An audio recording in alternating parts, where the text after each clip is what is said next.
Iron Man has never actually won a battle on his own in the MCU.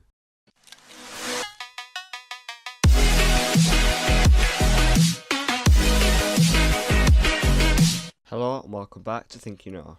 So Iron Man might be Marvel's main hero, but surprisingly, before Avengers Endgame, he has never won a fight on his own. So let's go back to the backstory of Tony Stark and why he was created.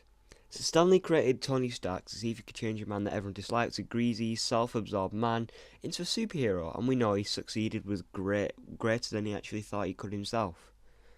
So Robert Downey Jr.'s Tony Stark has had a lot of it. It's the heart of the MCU. It's had a big impact on the MCU, and for that he is the highest paid actor in the whole of the Marvel universe, earning $10 million just for his 15 minutes in Spider-Man: Homecoming. Tony Stark describes himself as a hero. Steve Rogers says he is Earth's greatest defender, but actually, if you look back, Stark doesn't have much of a winning streak.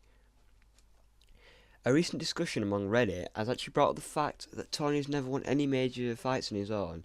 Yes, he may have taken down some Ultron drones, destroyed tanks, attack missile, and fighter jets, but that hasn't really done anything to impact the main MCU as a whole. A core problem is the fact that Tony can't help himself building fancy suit and weapons, and can't resist the temptation to help build the Ironmonger in the first Avenger. In the first Iron Man. Sorry, not the first Avenger. The first Iron Man. Just like in Iron Man or Iron Man 2, he would have died if it weren't for someone else. Pepper Potts or War Machine. Number 1, Pepper Potts saved him. Number 3, Pepper Potts saved him. Number 2, War Machine basically helped him a lot. Fight off the hammer drones, etc. Moving on to the Avengers, Loki does surrender when he sees Tony's firepower, but that was Stark's plan anyway, to scare him, not to actually beat him. When he fights Thor in that film, it basically concludes as a draw, because Captain America jumps in and says, "Hey, stop fighting." And although it's impressive that he fights the God of Thunder with no injuries, he almost beats him, it's still not a win, because Captain America stops him from fighting, says like, "Hey, stop, we're all on the same team."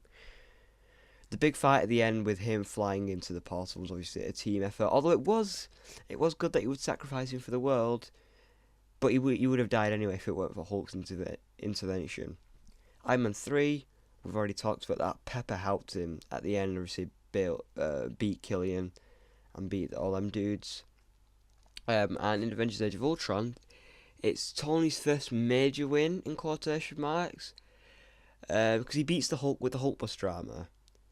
But does this count because Bruce and Tony designed the Hulkbuster simply for the purpose of beating the Hulk? And Tony was the guy who was wearing it, so anyone could have worn it and beat the Hulk, really. So I mean, while it counts as a win, there's also some things that may not count it. To beat obviously Ultron, it was a team effort, but technically they didn't beat Ultron; they stopped him.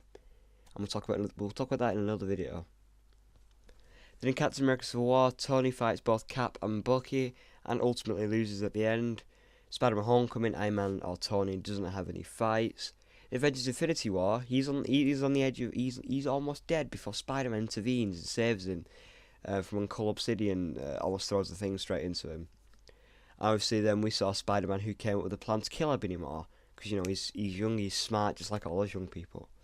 Eventually, he fights Thanos and Titan. While it is impressive that he managed to hold off against him, he does almost die, and he would have died if it weren't for Doctor Strange. So thank Doctor Strange, Stark. You didn't even do that in the film. Oh wait, he died. That's going to conclude this video. Iron Man has never actually won a fight on his own in the MCU. I hope you enjoyed.